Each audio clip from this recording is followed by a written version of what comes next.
Oi, Clarissa. Oi, Maíra, tudo bem? Tudo bem, e você, querida? Tudo jóia. Conta aqui. Tô muito feliz que a gente tá reunida novamente nesse novo episódio da Tenda. Tava com saudade de gravar.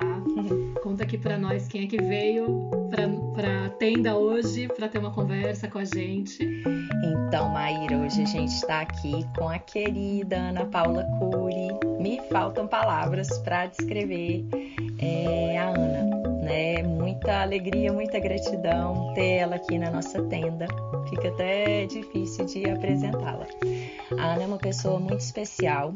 Ela é uma médica antroposófica, cofundadora da Escola de Paz na Escola Rudolf Steiner de São Paulo e é coordenadora de um projeto social que se chama Semear. A Ana também tem 3 filhos, né, Ana? Mãe.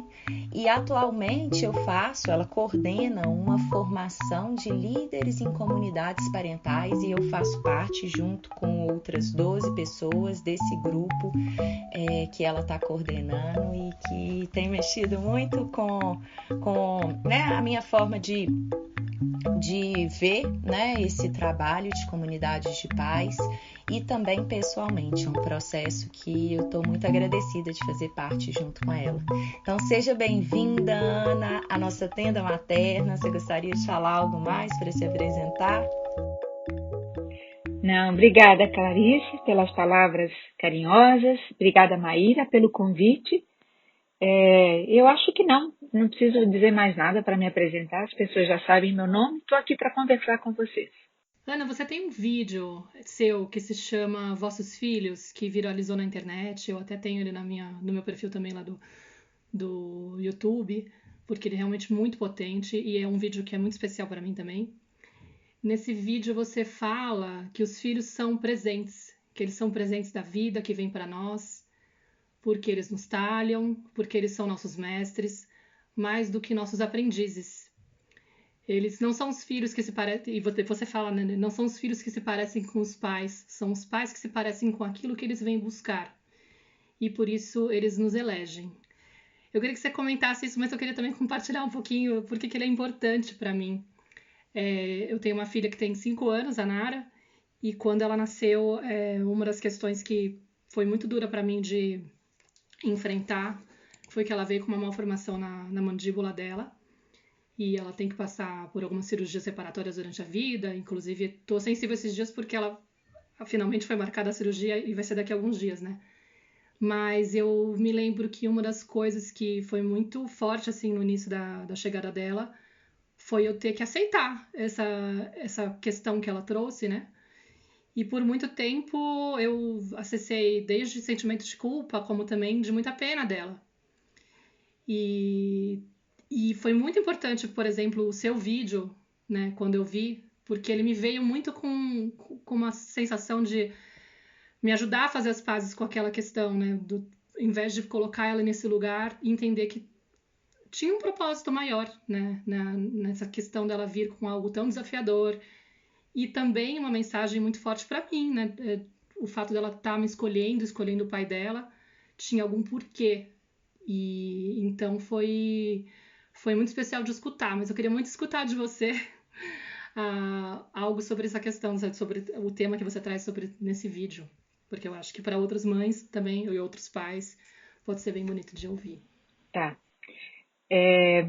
Sabe, esse vídeo foi feito, na verdade, como um excerto de uma entrevista que foi dada de uns 20 minutos para gerar uma vinheta, uma chamada para uma palestra que eu ia fazer lá na escola Waldorf Rudolf Steiner. E o sujeito que produziu o vídeo, Gabriel Leto, que é um pai da escola e que pertence à comissão de palestras, é um sujeito muito sensível, né? Quando eu dei a entrevista e falei aquilo, quer dizer, eu não tinha a menor pretensão e não tinha também a menor ideia de que isso pudesse ter o impacto que no final alcançou. Mas, de fato, primeiro, aquilo corresponde totalmente ao meu sentimento e experiência.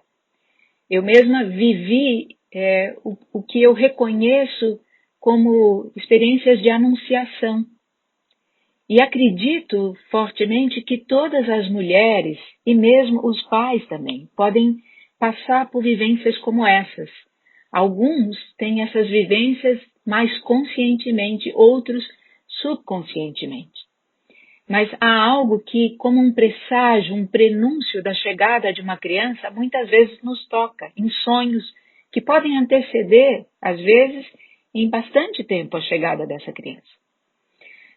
Eu vivenciei isso com o primeiro filho no próprio ato da impregnação. Eu caí num pranto desatado e eu sabia naquele momento que nós estávamos concebendo uma criança, né? Com o segundo filho, eu tive sonhos 1 ano antes. Com o terceiro filho, 2 anos antes. Eu estava um dia, eu tinha um cabelo bem comprido, estava tomando banho e na hora que passava o creme condicionador, então, né, penteava para desembaraçar o cabelo e exatamente nesse instante eu ouvi dentro de mim: você terá mais um filho, será um menino e se chamará Bruno. Eu estava indo para a minha terapia, para o meu terapeuta que eu chamava de mestre travestido de psicólogo. Ele foi um grande orientador espiritual por um tempo na minha vida. E a primeira pergunta que ele me fez chegando lá foi: vocês já concluíram seu planejamento familiar? Eu falei: não, fala sério, né? Olha o que acabou de acontecer. Ele está me perguntando sobre o planejamento familiar e eu tinha acabado de ter essa vivência, né? Como que um pensamento me assaltar e pensar dentro de mim que eu vou ter mais um filho, que vai ser um menino e que vai se chamar Bruno. Então, enfim, para encurtar a história, eu reconheço que tive vivências assim, e quando a gente pergunta, indaga, muitas pessoas, não somente mães, pais, também pressentem muitas vezes a chegada daquele que virá se entregar a eles como filho, né? Mas, a partir da minha formação médica, antroposófica e todos os estudos que eu sempre procurei fazer, dentro dessa cosmovisão antroposófica, a gente reconhece o ser humano como dotado não apenas desse corpo físico, mas ele é tão somente um instrumento que o nosso verdadeiro ser habita, né? E do qual ele se utiliza para viver na Terra, colher impressões, fazer experiências e disso extrair um sumo que vai se converter em sabedoria e capacidades novas, e assim a gente evolui. Então, esse corpo físico, ele é permeado de uma organização vital, né? Nós temos processos vitais que permitem que esse corpo funcione como um instrumento da nossa alma, ou desse nosso mundo interior, dessa vida de pensamentos, de sentimentos, de impulsos. E essa alma também vive de permeio com a nossa própria individualidade espiritual. Cada um de nós é um ser único, irreproduzível, que é o sentido da palavra indivíduo, indivisível, né? Então, cada um é um ser tão singular. E esse ser, então, se serve desta alma que vive neste corpo. Então, nós temos um corpo físico, né, permeado de vida, animado pela alma, que serve ao espírito. Então, quando a gente toma isso como uma concepção do ser humano, nesses estudos, né, dentro dessa visão antroposófica, o Steiner, como um pesquisador, um investigador científico espiritual, através de capacidades que todos nós possuímos, mas que ele desenvolveu profundamente e que permitiam a ele acesso a níveis da realidade que a gente habitualmente não consegue alcançar, né, mas que se referem a tudo aquilo que jaz por detrás da aparência, do véu da aparência, né? Não é que a gente tem um mundo espiritual que é distinto ou distante do mundo físico sensorial. A gente só tem um mundo, mas que a gente acessa pelo lado da aparência, através dos sentidos. E através de capacidades espirituais a gente acessa a face espiritual oculta, o fundamento oculto. Então, Steiner, através dessas capacidades, pôde mergulhar para além desse véu da aparência. E entre as coisas que ele nos traz e comunica como frutos desse caminho de investigação, ele nos traz que todo ser humano, antes de ingressar na existência terrena pelo portal do nascimento, isso pode levar séculos de preparação. Então, no mundo espiritual, existem muitas decisões que são tomadas, né, assistidos por seres que nos acompanham, seres espirituais, né, que de alguma forma nos ajudam a elaborar a colheita de uma existência, a ponderação de metas e intentos, e aí a constituição justamente desses membros da nossa entidade que a gente poderia chamar de suprassensíveis, porque é acima do que se pode perceber comumente. Então, estou me referindo à alma, ao espírito, a esse corpo vital, porque o corpo físico ninguém tem dúvida dele, todo mundo pode tocá-lo, né, vê-lo, senti-lo, mas esses outros âmbitos a gente só os reconhece mediante os efeitos, as manifestações, então só indiretamente. Mas um clarividente, como o Steiner se tornou, podia ver isso e podia ver como essa realidade se constitui. E ele nos traz que é assim que esse ser que está preparando a sua encarnação, ele se sente pela alma atraído a uma mulher, pelo seu eu atraído à corrente cognitiva, filosófica, de pensamentos do pai. E assim ele de alguma forma interfere e leva um ao encontro do outro. Então, mesmo quando a gente constitui um laço com um parceiro, onde pode existir um amor, né, e a gente sente que está escolhendo um ao outro, a gente não é tão livre quanto a gente supõe, e dessa união participa aquele que, por meio de nós, quer ingressar na Terra. E é ele quem nos ama primeiro. De certa maneira, pelo nosso corpo vital, a gente decide em que tempo, povo, em que agrupamento humano a gente vai se encarnar. Então, que eu tenha descido para uma nação num determinado tempo, isso tem a ver com o meu corpo vital, com o corpo vital como eu o recebo, como eu o constituo, né, nesse plano suprassensível. Da minha constituição kármica, né, das qualidades, daquilo que eu também carrego como metas kármicas a realizar, pela alma, pela afinidade anímica, eu vou escolher justamente aquela mulher, né? E pela afinidade com o meu próprio eu, com o meu eu espiritual, encontrar aquele homem, né, que mais se assemelha àquilo que eles vão poder, então, constituir como veículo físico, como meu corpo físico, porque eles é que vão impulsionar a formação desse corpo físico. Então, de fato, o ser que quer se encarnar, ele leva a mulher e o homem a se encontrar. E pelo menos o primogênito, ele realmente tem um pezinho, uma pontinha, né, de interferência, vamos dizer, ou de um estímulo para que essa união se dê, mesmo que ela não perdure, mas que ela se constitua para possibilitar a ele a formação do corpo que será para ele a morada, a sua primeira morada, né? Então, é a isso que se refere aquela fala, né? Que não foi dita a partir de nenhuma pretensão de persuadir ninguém disso, mas a minha surpresa, a minha grata surpresa, foi perceber como, de alguma maneira, ele dava nome a uma vivência subconsciente que muitas pessoas tinham. E elas se identificaram com isso. Talvez daí a potência, né, dessa passagem, como você mesma referiu. Engraçado porque eu até tive essa anunciação, eu também tive com a Nara. Eu senti quando a gente decidiu numa conversa que vamos abrir os trabalhos, eu brincava com ele, vamos abrir os trabalhos e permitir a chegada, né? Porque eu sentia que eu estava no momento já.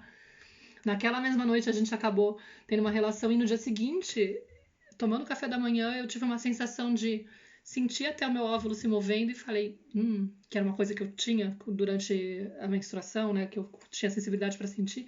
E eu falei, aconteceu e vai ser uma menina. Só não sabia o nome ainda, porque tinha muita discussão ainda para definir um nome que fosse espanhol e português ao mesmo tempo, né? Mas foi uma sensação muito clara, que depois eu fiquei brincando comigo, bom, posso estar viajando, né? Vai saber. Mas conforme os dias iam passando, eu senti meu corpo mudando, eu senti uma coisa que eu falei, ficou claro, assim. Então, fiquei sabendo antes. Quanto mais a gente vai refinando a própria sensibilidade, mais é como se a gente se abrisse né, para evocar à consciência essas vivências. Eu acredito, pessoalmente, que todo mundo as tem. Só que alguns têm a chance de participar conscientemente desse momento e outros não. Mas a posteriori, muitas vezes, refletindo retrospectivamente, você pode alcançar sinais que vão dando pistas de que isso assim acontecia. Hoje existem até livros, né? Há um deles que se chama Conversas com Crianças Não Nascidas, Unborn Child. Crianças antes delas nascerem, não é unborn, é before they born. Depois eu posso passar para vocês a referência, se houver interesse. E há muitas crianças que se recordam, inclusive, das suas vivências anteriores, na sua existência pré-natal. E há crianças que chegaram a dizer, por exemplo, à sua tia, que era dela que ela queria nascer. Mas a portinha estava sempre fechada. Então ela escolheu ouvir, né, daquela que se tornou sua mãe, que era irmã dela, para ter um vínculo e poder ficar pertinho. Nossa, traz uma sensação de conforto, né? Assim, perceber o quanto que isso tudo está conectado e o quanto que existe, né? Para mim faz muito sentido isso tudo que você está trazendo, assim, né? Confiar que existe, né? Seres talvez mais evoluídos, mais elevados, que estão cuidando desse todo, né? É como se algo aqui internamente pudesse relaxar, sabe assim, soltar essa coisa do controle, do que eu tô o tempo inteiro tentando, né? Esse movimento que a gente está constantemente, né, de tentando controlar a realidade, controlar tudo que está acontecendo ao nosso redor. Quando a gente entende, né, que eu sou um serzinho que estou a serviço, talvez, né, de algo maior do que eu me coloco numa postura, Clarissa, né, mais relaxada, mais aberta, mais disponível, assim, e confiando que tem esse todo maior que está sempre cuidando aí, orquestrando esses encontros, esses movimentos. E tudo tem um propósito, né? Traz muita paz te escutar e assim, falar disso de uma forma assim tão viva, né, dentro do seu coração, algo que você faz tanto sentido e me toca profundamente também, a sua fala. É quando você diz assim, da confiança, né, como talvez o fundamento para esse descansar ou relaxar, né, da tentativa de ter tudo sob controle. E a gente acabou de lembrar, né, que os filhos podem ser grandes mestres. Se a gente olha com atenção para a criança justamente nos seus primeiros anos, a disposição inata da alma dela é justamente a da confiança. A criança está sempre assim, né, se atirando de braços abertos.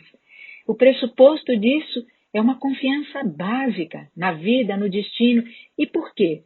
Porque ela vem desse mundo onde, a priori, tudo é verdadeiro, belo e bom. Né? Então, ela ainda está muito mais aparentada e muito mais na vizinhança desta realidade do que já compenetra e já se torna uma cidadã terrena. Ela ainda vai levar alguns anos, né, para realmente vivenciar essa queda na matéria, ou essa compenetração mais plena, mais completa do corpo. Então, com o seu ser, ela ainda reverbera muito mais fora do corpo do que dentro dele, né? A gente vê que no ato do nascimento, esse corpinho que foi sendo formado lá no ventre materno, trazia os pulmões bem colabados, bem fechados. E todo o ar de que ela necessitava vinha através da barreira transplacentária, né, do próprio sangue da mãe. O suprimento de oxigênio, de nutrientes, vinha da própria mãe, como um filtrado do sangue da mãe, não é? Mas quando ela vai nascer e o cordão umbilical é clipado e é cortado, pela primeira vez, ela vai inspirar. E nesse momento é que esse ser anímico começa a ser trazido para dentro do corpo. A gente repete aquelas palavras mântricas, arquetípicas e poéticas da criação. Né? Quando se diz que quando o barro estava pronto, barro no sentido do elemento terreno, o corpo das substâncias terrestres, quando ele está pronto, nele é instilado o sopro, o elemento anímico espiritual, né? Então, com esse primeiro inspirar, a alma e o espírito começam a se apropriar do corpo. Mas vão levar aí 21 anos para completar esse processo. Então, essa questão de ser guardião desse mistério, né, da criança, para mim, isso é realmente um grande desafio, né? Primeiro entender qual que é esse mistério. Mas é justamente isso que você está falando, né? Porque a criança, ela acaba fazendo com que a gente entre em contato com muitas dores, muitas crenças nossas, e a gente já perdeu essa capacidade de confiar. Infelizmente, é muito difícil manter isso, ou não ter recuperado isso antes de ter se tornado pai e mãe, né? Porque às vezes acho que a própria maternidade e parentalidade faz com que a gente entre nesse processo de autoeducação para poder rever essas dores. Mas, enfim, quando a gente se torna pai ou mãe, esse contato com as dores da infância, muitas vezes cobrem a nossa capacidade, né? Fazem com que a gente crie um véu que impedem a gente de entrar em contato mesmo com essa essência da criança e permitir que ela seja quem ela veio a ser, né? De confiar nesse ser que vem totalmente puro e único, e parece que a gente tem que consertar, moldar, fazer ficar muito de acordo com a expectativa que a gente criou. Educar, civilizar também, né, Má? Como se a gente tivesse que educar, que civilizar, isso, que controlar. Bom, educar de fato é uma tarefa que nos compete. Talvez a diferença esteja em como isso foi reconhecido ou significado, né? E como a gente pode descortinar, talvez, um outro sentido para a tarefa de educação. Então, o sentido de educar, a própria palavra, etimologicamente, tem a ver com conduzir para fora de. Nós muitas vezes nos referimos ao início, né, de uma vida que a gente carrega dentro do ventre como germe, né, como semente de vida. E é curioso que as crianças, inclusive, na primeira infância, vão para um jardim, né? Jardim da infância. A figura que está ligada ao jardim é o jardineiro, e o jardineiro é um agricultor. Ele, na verdade, cultiva a terra para que a semente revele aquilo que é o seu segredo. Então, ele não vai incutir nada na semente. Ela vai revelar o seu potencial e aquilo que ela já traz como uma predisposição inata.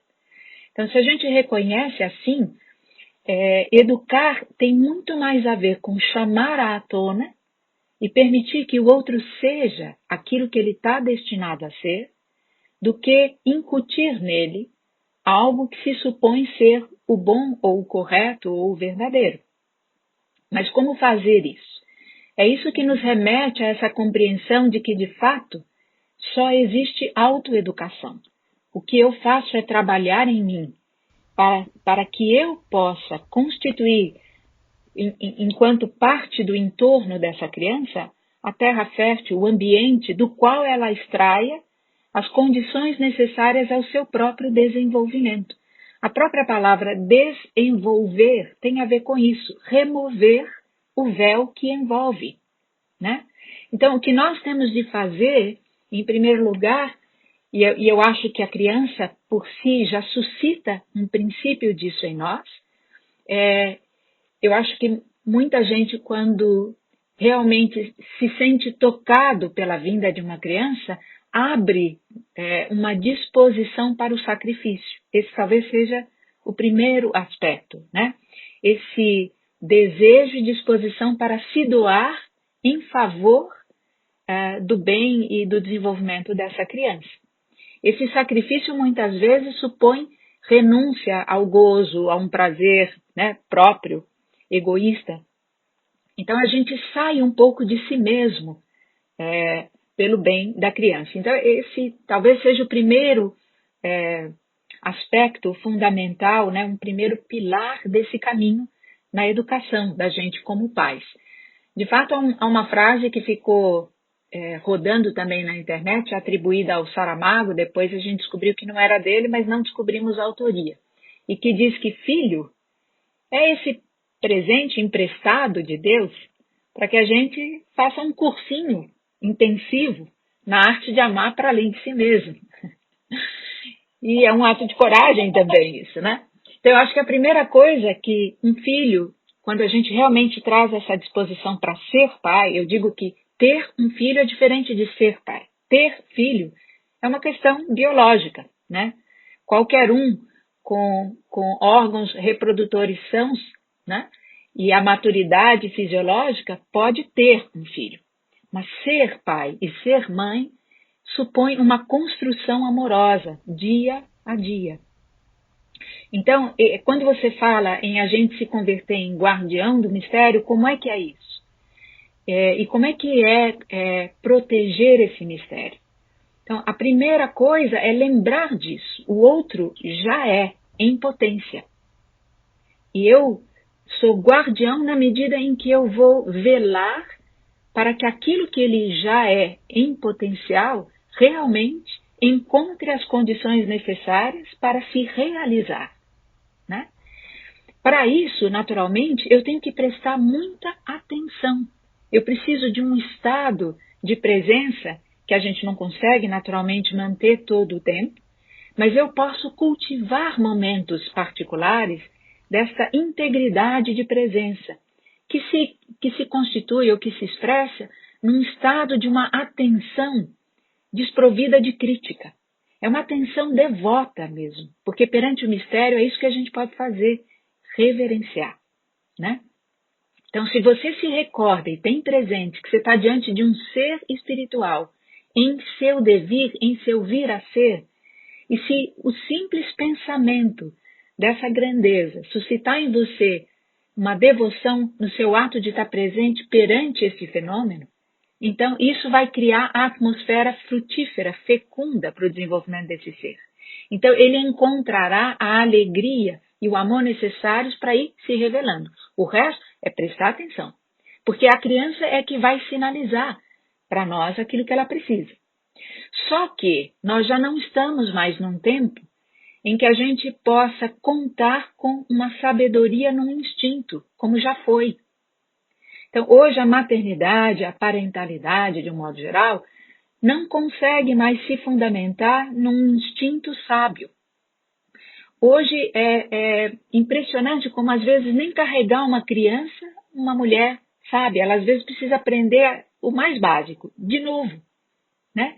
É como se a gente tivesse que instituir coisas que antes eram tão naturais, para o que não se tinha que empregar uma atividade pensante, como se hoje a gente precisasse instituir deliberadamente, através de um esforço consciente, né? Então hoje a gente precisa aprender a ser muitas coisas, que antes eram simplesmente naturais.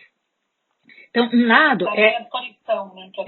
Exato. A gente se tornou muito sofisticado intelectualmente, mas o intelecto tem essa propriedade de nos alienar muitas vezes. Então a gente precisa participar da vida outra vez. E isso significa ter a atenção àquilo que acontece no momento presente. E é incrível como a gente pode estar de corpo presente, mas de alma, de consciência em outro espaço-tempo. Quantas vezes uma criança mira no teu olhar, te chama e você está perdido em pensamentos ou com um diálogo interno numa altura que ela quase pode escutar, não é? Então, às vezes ela olha para você e não te encontra. Ou ela te solicita e ela fica repetindo de uma forma exaustiva, porque você não está ali de fato.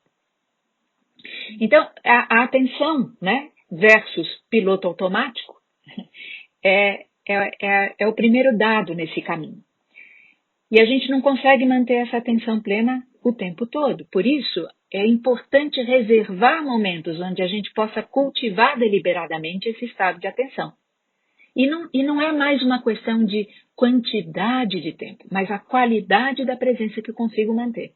Não é assim que todo mundo que faz exercício dedica, sei lá, meia hora, 40 minutos, 1 hora.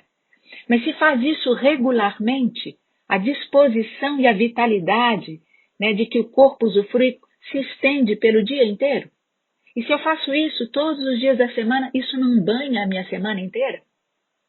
Então, tem coisas que se a gente cultivar expressamente, deliberadamente, com toda a qualidade, né, em determinados momentos, aquilo se torna como um manancial de força, sabe? Então, tem um momento onde a gente está deliberadamente presente. Tem momentos em que a gente não consegue estar. Ok. Mas se a gente cultivar regularmente, isso começa a se tornar cada vez mais a norma e não a exceção. Né? Então, cultivar a atenção, o estado de presença. E aí, também é importante conhecer hoje, estudar mesmo, sobre o desenvolvimento do ser humano. Quem é este ser? O autoconhecimento, que é tão falado, não significa apenas o olhar para a nossa própria personalidade, mas para o ser humano, né? Para aquilo que são as leis que regem o desenvolvimento do ser humano. Tem algo que pertence a todos nós universalmente e tem algo da singularidade de cada um. Mas ajuda muito se a gente pode conhecer, por exemplo, o que emerge como qualidade no corpo, na alma, no espírito, para ser nutrida e desenvolvida a cada fase, não é? Senão, a gente corre o risco de, às vezes, antecipar algo antes do tempo. Ou de deixar de nutrir algo que já está disponível.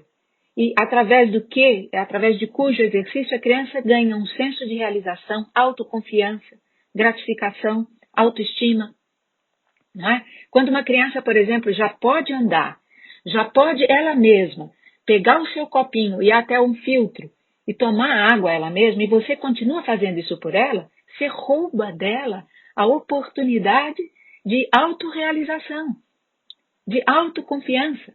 Quantos pais, por medo do que pode ocorrer, impedem a criança de exercitar capacidades nela que já estão disponíveis, eventualmente até já estão maduras, né? Então a gente precisa saber quando é tempo de ser o quê? Para a gente poder, então, corretamente nutrir essas capacidades, aproximar dela os estímulos adequados e, em contrapartida, preservar daquilo que, de outra forma, antecipa e, estando fora do tempo, pode ser tóxico para o seu desenvolvimento. Certo? Então, é preciso ter atenção, é preciso ter uma fidelidade e confiança nesse processo, aprendendo a conhecê-lo. É preciso também, constantemente, olhar para si mesmo e revisitar as passagens da nossa própria história, desde a nossa infância, fazer sentido das experiências. Muitas vezes, a gente tem que olhar para aquilo que acontece com a criança e como é que era com a gente quando a gente tinha essa mesma idade. Então, essas projeções que a gente, às vezes, faz, né, e que nos torna reativos diante de certos comportamentos da criança, tem muito a ver com o fato de que ela, às vezes, como um espelho para a nossa alma, repete coisas que nós já vivemos, mas que ficaram como assuntos não resolvidos e abandonados, de certa forma.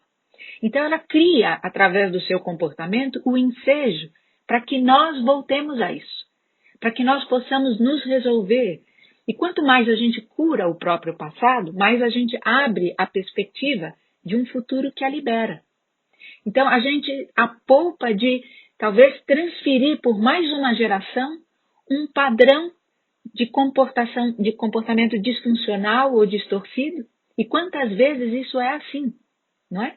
Então, quando a gente pode se auto-observar, se examinar e com muita honestidade, né, com uma disposição de sacrificar mesmo as ilusões que a gente possa manter sobre si.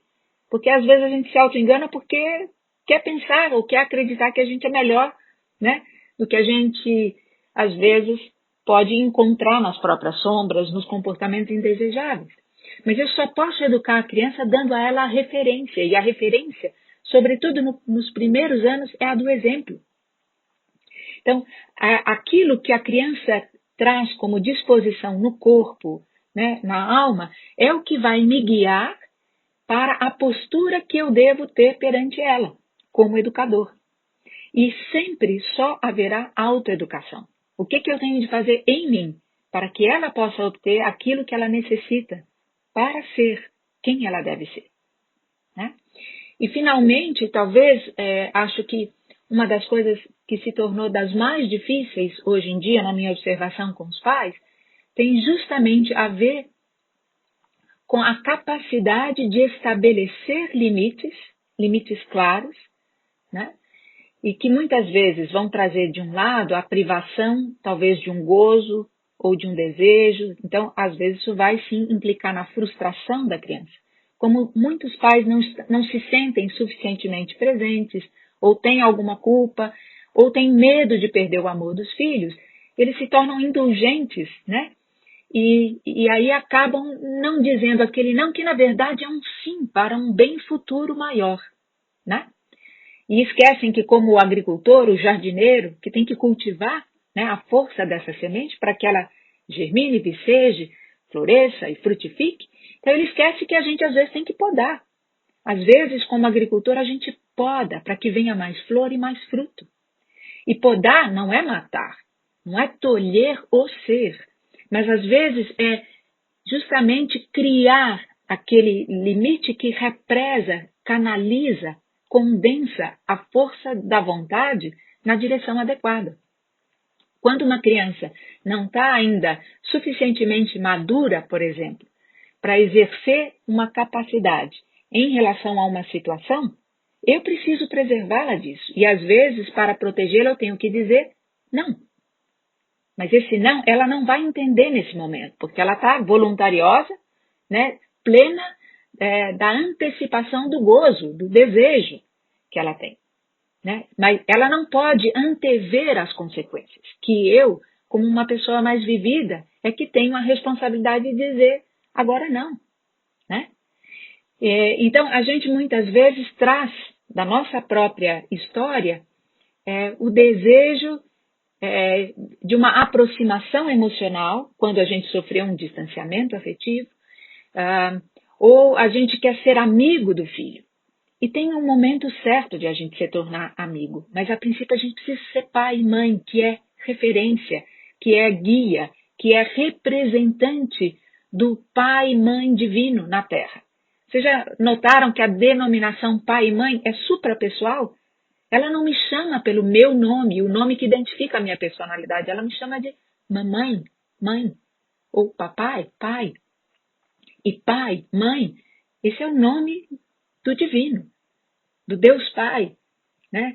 Nas tradições orientais, o Espírito Santo é conhecido como mãe. Né? Então, o Deus Pai, o Deus Mãe, e ela é para nós isso que está entre. Né? Nela vive essa força arquetípica do Filho, né? Que é o nosso mestre do amor. Não é? Então, eu acho que esses talvez sejam elementos que nos ajudem a orientar.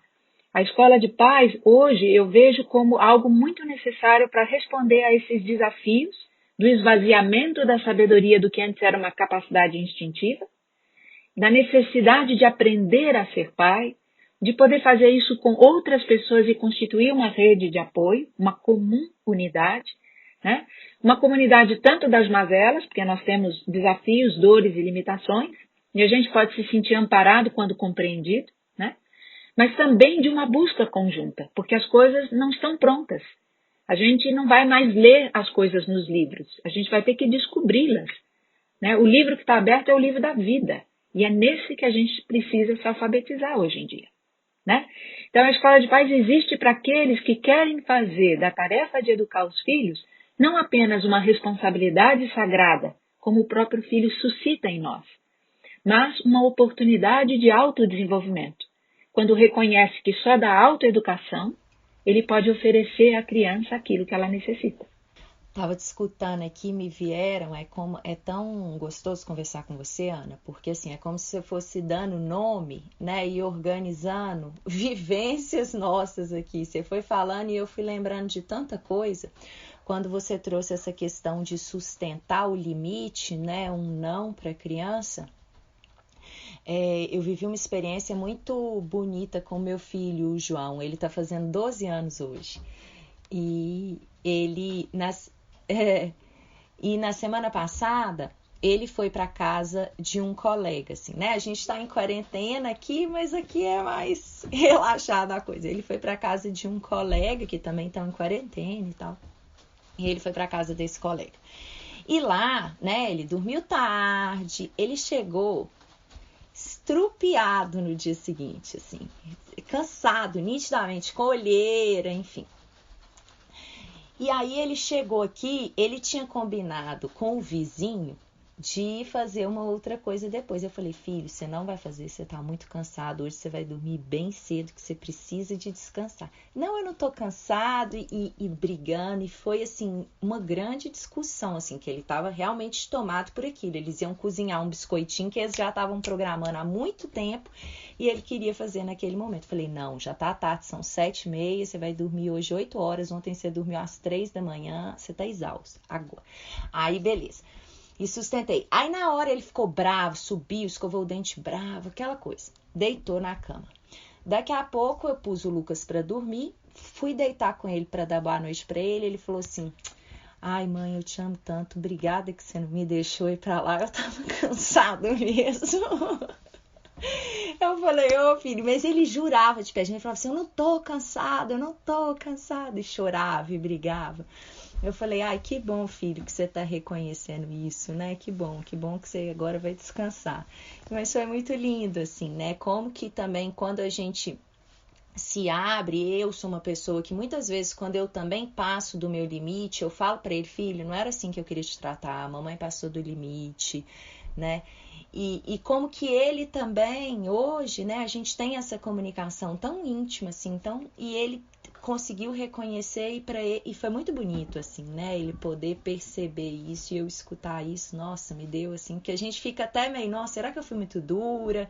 E quando a gente tem essa clareza, né, de que eu tenho esse olhar mais amplo, eu sei quais são as necessidades dele, mesmo que algo ali dentro dele, né, essa força da vontade que você falou, esse desejo que ele está tomado por aquilo, às vezes vem como uma enxurrada, assim, e a gente até se assusta muitas vezes, né, por não dar conta de dar essa contenção, às vezes, principalmente nos pré-adolescentes, adolescentes, que a coisa vem forte mesmo, assim. Mas o quanto que depois é bonito esses momentos e faz a gente também, né? Não, é isso mesmo, sigo atenta e traçando aqui junto com eles, né? Foi um retorno muito bonito que eu tive dele, quis compartilhar. É isso mesmo. Você falou uma coisa importante da gente lembrar quando se trata de instituir limites claros. Primeiro, eles não precisam ser... A gente não precisa estar exaltado, né? A gente pode ter firmeza e serenidade, né? E isso só é possível, naturalmente, se a gente tem a convicção de que está fazendo o que é bom. E se a gente tem também a vontade suficientemente forte, né, para ser senhor de si mesmo, né? A gente dar limites significa circunscrever um âmbito aonde a criança pode ocupar, né, o espaço que ela dá conta de ocupar com a própria força. Porque fora daquilo, ela não se sustenta, né? Isso é o limite daquilo que protege. Quando ela está madura o bastante, então você pode dilatar e deve dilatar esse limite. Porque assim ela conquistou a autonomia.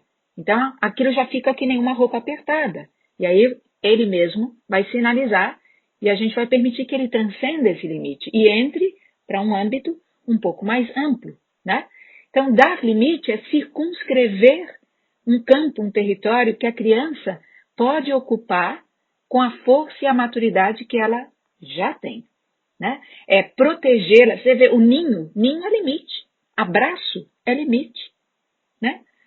Colocar os melhores ingredientes que você reúna para fazer um bolo, um pão, você tem que pôr uma forma, e a forma tem limites, tem bordas. Se não tivesse, aquilo se perdia e não chegaria a realizar o seu intento.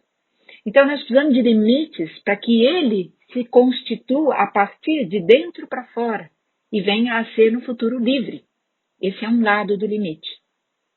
O outro tem a ver com referências que permitem que quando a criança saia do prumo, quando ela se desvia dela mesma, quando ela se perde dela mesma, você possa interpelá-la, às vezes de forma até a consolá-la. Muitas vezes, a criança não vai saber dizer o que ela está sentindo ou o que está errado. Ela só vai exibir ou expressar isso através de comportamentos, muitas vezes, desvirtuados, fora de contexto, inadequados. Se nós não estamos atentos, muitas vezes nós vamos castigar, punir, ou vamos tentar barganhas né, com reforço positivo e recompensa se ela fizer aquilo que é o certo. Mas se a gente fizer isso, ela vai ficar condicionada, ou pelo medo do castigo, ou por um interesse pela recompensa. E jamais fará algo porque ela sente dentro dela que é o verdadeiro e é o bom. Então, às vezes a gente precisa ajudá-la a se confrontar antecipando a consequência do seu ato. Não se trata de punir, nem de castigar, mas de estabelecer para ela ou dar a ela a vivência da consequência. A consequência é o que educa. E quando ela pode vivenciá-lo, naturalmente, ela cai em si e se aflige. Porque uma coisa é o comportamento que partiu de uma intenção. A outra coisa é o efeito que esse comportamento gerou e que mostra que ele era inadequado, que ele não era o melhor meio de obter aquela intenção, que por vezes é legítima, né? Então, a nossa tarefa é ajudá-lo a encontrar o caminho do meio, ajudá-lo a encontrar o correto comportamento, a forma de alcançar um objetivo que pode ser uma necessidade legítima, humanamente válida, universalmente reconhecida, não é? Às vezes uma criança só quer ser confirmada, reconhecida, amada, mas não encontrando um meio adequado ou que logre êxito, segundo o seu ponto de vista, ela começa a te chamar atenção de maneiras absurdas, não é? E às vezes ela vai ter comportamentos inconvenientes. E se você não está atento, o que você faz? Você pune, você castiga, porque esse foi o condicionamento ao qual você mesmo foi submetido, não é? Então, é muito importante, se a gente tem essa atenção, e a gente pode fazer um autoexame, primeiro verificar de onde vem a motivação para ela agir assim. Será que eu dei alguma referência que valide ou autorize pelo meu próprio exemplo? O que viveu nela como intenção? É preciso ir além da aparência do comportamento. O que vive como intenção dela? Né? O que ela quer ganhar de bom com isso? A gente tem que se perguntar. E a gente tem que se lembrar que a gente também já foi criança. E isso ajuda muito, porque as fases que a gente já viveu são como órgãos de percepção para as fases que agora eles estão vivendo. Há algumas coisas que são arquetípicas e que permanecem as mesmas. Os enredos, os conteúdos podem mudar conforme os tempos, mas existem aspectos do desenvolvimento que permanecem os mesmos. Então isso ajuda muito na nossa reflexão. E quando a gente chega nisso, então a gente pode interpelar a criança depois que a gente não só a compreender, em lugar de julgar, mas também se compromete com aquilo que eventualmente a gente descobre que tem que oferecer como uma referência correta.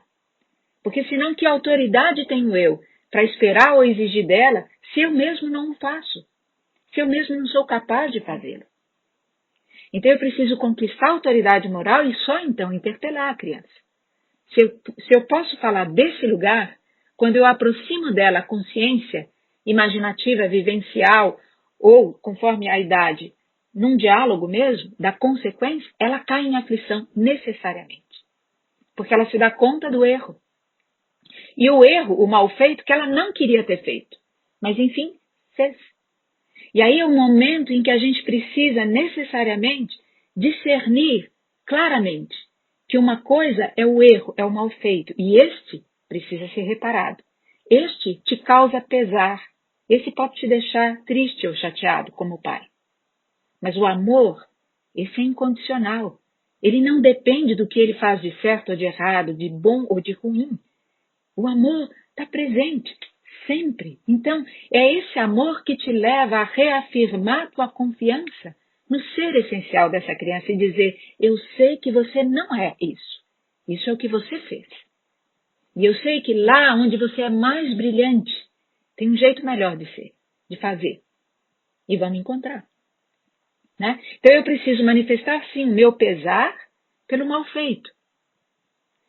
E encontrar talvez o contexto onde isso se justifique. Ou encontrar o outro ato que ele deve então poder colocar na balança. Se esse pendeu para o lado do mal, o que eu posso fazer que compense, que leve a justiça ao equilíbrio, né? Que restitua a ele um sentido de dignidade, para que ele se sinta que... Então, é preciso ajudá-lo a encontrar o que dentro do seu alcance, do seu universo, ele pode fazer que compensa ou repara o mal que ele causou. Ele trouxe uma tristeza, um sofrimento para o irmãozinho, o que ele pode fazer agora que compense, que traga uma alegria? Ele humilhou com um comentário sádico ou cruel uma outra criança, como é que ele agora pode exaltá-la? Né? Ele subtraiu algo de alguém, como é que ele pode agora oferecer algo nesse lugar? Enfim, não se trata de punir, percebe? Quando vem desse lugar, a gente fala com propriedade. E não é castigo. É estabelecer a consequência que tem nexo e o caminho de reparação. Quando ele cai em aflição, ele tem o desejo de ter a oportunidade de fazer melhor. Então ele quererá fazer o bem. E era para isso que a gente deveria estimular. Só assim a gente educa para a liberdade, pelo amor. De outra forma, a gente vai condicionar. Talvez ele se torne um rapaz bonzinho, mas não livre. Eu queria trazer uma reflexão que eu tive das suas falas, porque tem muito essa questão de ser exemplo, né? No quanto a gente tem que ter coragem de se observar, e muitas vezes a gente percebe que a gente está exigindo da criança uma postura que nós mesmos não conseguimos ter, então existe uma incoerência né, nesse sentido. Mas também, não só para a questão disso, dela ter uma conduta correta com algumas questões, mas também de como enfrentar algumas questões que podem ser desafiadoras.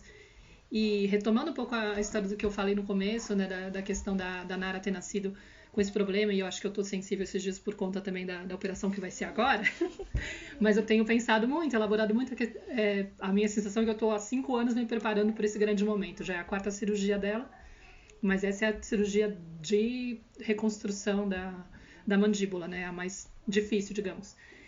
E aí, lembrando essa história que eu falei, né? De que eu tive muita pena dela no começo e fiquei muito preocupada. E, meu Deus, como é que eu vou preparar minha vida para enfrentar isso? E eu lembro que hoje, olhando para trás e entendendo o percurso do trabalho de autoconhecimento que eu tenho feito, eu já entendo melhor cada etapa do que eu estava vivendo e hoje eu entendo com mais clareza o significado de cada coisa, né? E teve um momento que eu fiquei muito preocupada de como que eu vou fazer para ajudar minha filha a enfrentar os bullying que ela vai sofrer. De repente, ela não conseguiu um namorado porque ela tem um rosto assimétrico e todo mundo vai achar ela feia.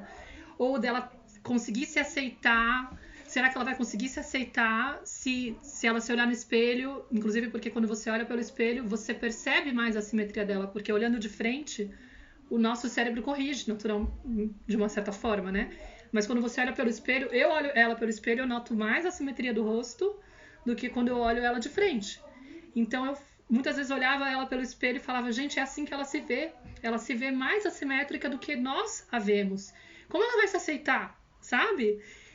E aí teve um momento que eu comecei a reparar que todas essas coisas que eu estava tendo medo dela viver foram coisas que eu vivi.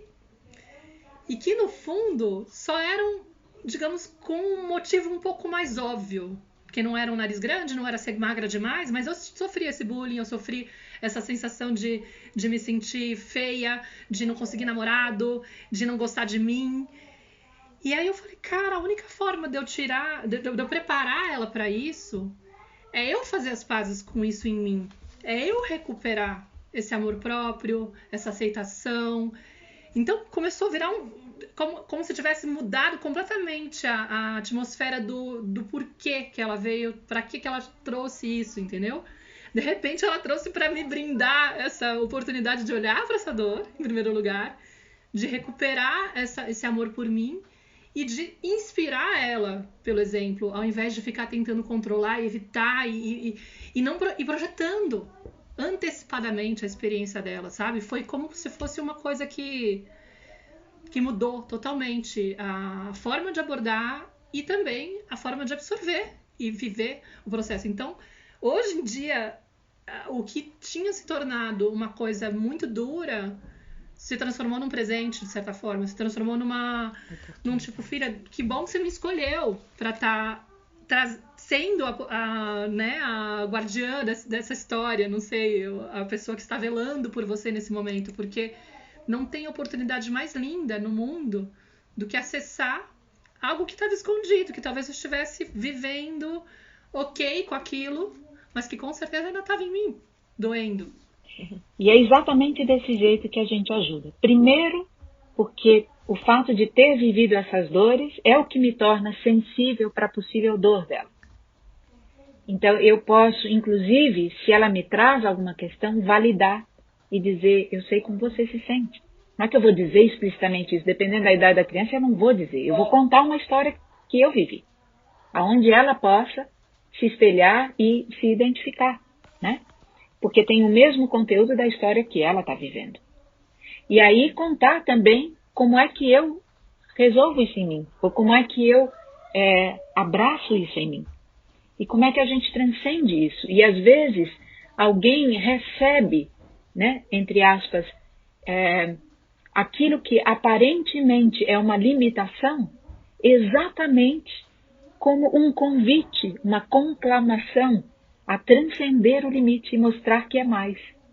Então, às vezes, uma aparência, né, que pode suscitar uma certa repulsa em outros, pode nos conduzir exatamente a transcender a identificação com a aparência. Quantas vezes a gente fundamenta a nossa encarnação demasiado num corpo físico e numa aparência, quando a gente não é só isso. E às vezes justamente essa condição pode nos levar àquilo que é o belo, para além do véu ilusório, né, da aparência. Quem eu realmente sou? E onde que está a beleza? A beleza não é nos olhos de quem vê? Às vezes o feio para um é bonito para outro. E o que é que faz o feio para um se tornar bonito para o outro?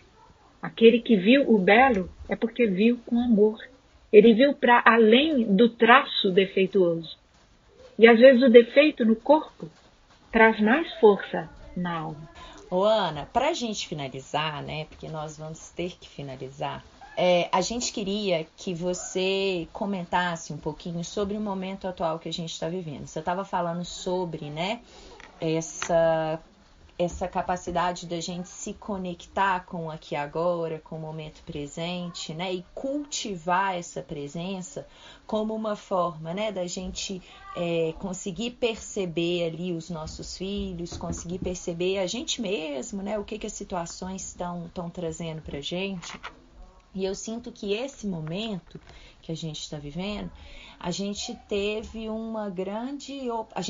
tendo uma grande oportunidade de romper com uma ilusão mental que a gente vive presa a ela, de acreditar que a gente tem controle, né? A gente está constantemente vivendo esse diálogo, essa barulheira interna aqui, está constantemente projetando o futuro, né? Olhando para o futuro, enfim, falando e tentando controlar o futuro. E hoje, por a gente não saber o que vai acontecer daqui a um minuto, né? Assim, a gente está diante desse momento, né? Do isolamento social, dessa circunstância aí pelo vírus, né? A gente está se dando conta do quanto que esse único momento que a gente tem para entrar em ação realmente é o aqui e agora e da potência que existe nesse momento. Então, eu queria que você comentasse um pouco sobre esse momento que a gente está vivendo com o coronavírus como uma oportunidade para nós pais e mães, assim, para além dos desafios, porque os desafios estão intensos, assim, né, diários, acumularam-se funções, as mulheres e os pais, as mães, estão cada vez mais sobrecarregados, né, aquele tanto de gente numa mesma casa ali convivendo sem nenhum escape. Então, quais são as oportunidades que têm surgido e que você observa nesse momento, para a gente finalizar a nossa conversa? Daria para a gente fazer toda uma outra entrevista só sobre isso. Mas, como a gente precisa ser breve, eu quero só deixar uma pequena mensagem. Se, de um lado, a incerteza pode gerar insegurança, angústia, por outro lado, ela é justamente a oportunidade de determinar o futuro. Se está incerto, se não sabemos o que será, significa também que não está posto, não está pronto. Então, nós podemos participar da construção de algo novo. Se podemos construir, o que queremos? Será que nós não podemos aproveitar essa pausa que, de certa maneira, as circunstâncias nos trazem e fazer disso um presente para refletir o que é essencial, o que é acessório? Eu tenho visto muitas pessoas se darem conta de que elas precisam muito menos para viver e viver bem do que aquilo que elas imaginavam. Dá para ter uma vida mais simples? Dá para ter uma natureza mais preservada e mais limpa? Dá para ter alegria em coisas tão simples do cotidiano? Dá para a gente estar mais próximo das pessoas que importam? Dá para a gente ressignificar muitas coisas. Então, na verdade, a gente não tinha como fazer diferente no sentido de evitar a crise. A crise veio e ela está aí, com toda a força. Mas o que a gente faz dela, isso é da nossa plena liberdade e escolha. Se eu preciso ter uma razoável certeza para dar um passo, então talvez a incerteza pode ser paralisante. Mas se eu também pensar quantas vezes na minha vida pregressa, né, assim, no meu passado, quantas vezes a incerteza também foi um elemento presente, mas ela incitou, na verdade, um desejo de saber, um desejo de construir aquilo que ia ser. Né? Então, a gente pode escolher amaldiçoar a escuridão ou acender a primeira luz. Né? E acender junto com outros também. Então, eu acho que algo que se apresenta para nós como oportunidade é exatamente reconhecer o que é essencial, o que não é.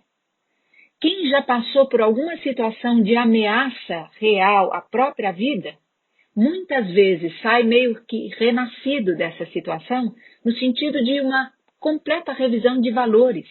Que valores orientam sua vida hoje? Consumismo? Né? Nós vivemos numa sociedade consumista. Né? O que te orientou ou te conduziu até agora? O que é que você quer que passe a orientar sua conduta daqui para frente? Como indivíduo, como membro de uma comunidade de vida, como seja a família que você constituiu, como uma comunidade de trabalho na qual você se sente engajado ou inserido, como construtor de uma realidade humana maior. Será que tudo isso que talvez tenha sido colocado em xeque não é exatamente um recado sobre quão falidos são os modelos e os pilares sobre os quais está edificada a sociedade, como ela hoje se organiza? Será que não precisamos de uma forma nova de economia, de organização político-jurídica, de uma nova vida cultural?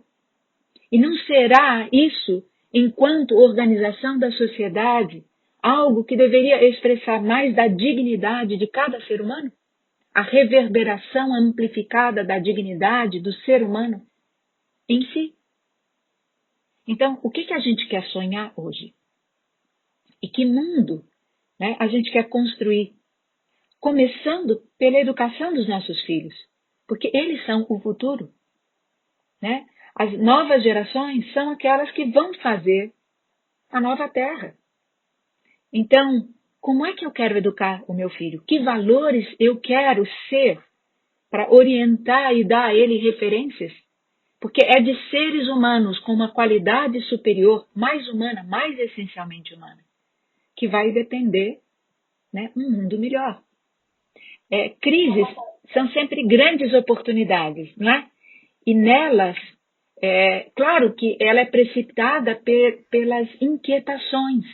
E existem riscos. A gente também pode tomar uma rota que se revele, ao final, um desastre. Sim, esse risco existe.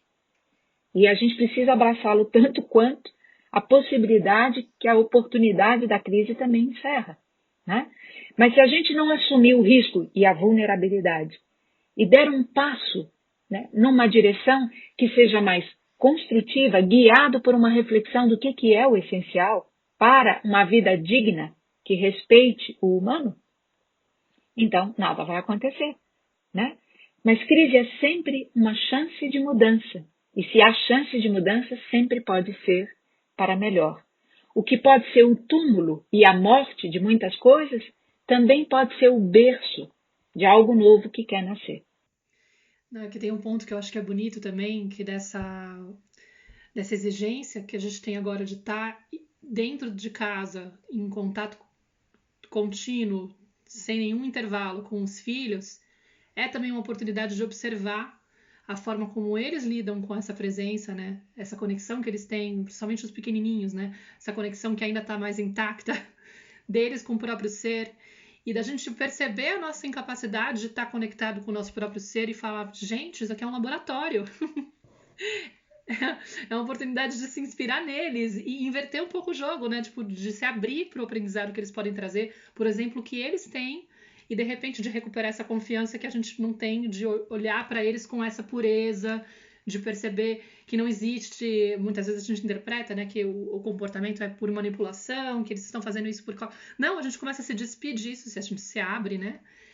Porque tem um convívio muito intenso, né? Não tem para onde fugir. E de repente eles estão lá chamando por essa presença constante, e nós, com mais oportunidade de detectar também esse ruído que você falou, né? Que às vezes a gente está gritando tanto que parece que eles vão ouvir. Mas de repente eu ouço os pássaros aqui com muito mais volume e falo, eles que estão cantando mais alto porque eles estão livres, estão mais presentes, estão mais próximos, ou meu discurso interno que está um pouco mais abafado porque eu estou tendo tempo para... Eu não estou me distraindo tanto, né? E eu estou ainda com essa interação com a criança, então... Se a gente se permitir desacelerar, se a gente se permitir ouvir dentro e fora, então realmente alguma coisa nova pode surgir. Alguma coisa bem bonita está querendo nascer e romper e entrar na vida da gente. Se a gente ao menos, né, tiver atenção bastante para reconhecer o que é, acho que a gente vai ter chance aí de ter coisa boa vindo pela frente. Com certeza, Ana, queria muito agradecer. Foi um prazer, foi emocionante. Tenho certeza que vai ser maravilhoso para os nossos ouvintes escutar a sua fala. Ana, te agradecer muitíssimo, né? Seguir, você sabe o quanto você tem um lugar muito especial no meu coração, assim, é uma grande inspiração. Ela não gosta não, mas é uma grande mestra. A Maíra sabe, mas ela não gosta que a gente ponha ela nesse lugar. Mas obrigada pela sua presença, de coração, todos vocês que estão escutando. Espero que a mensagem e as palavras da Ana toquem o coração de vocês, assim como toca o nosso, né, Mar? E simplesmente agradecer por cada instante, cada palavra que você trouxe aqui pra gente. E é isso, a gente fica por aqui hoje. Sim, muitíssimo obrigada. Sigam aqui a tenda pra gente poder alcançar mais pessoas. É sempre bom quando vocês começam a seguir o perfil aqui no Spotify. E é isso, a gente agradece. Tchau, Ana. Tchau, Maíra. Tchau, queridas. Obrigada.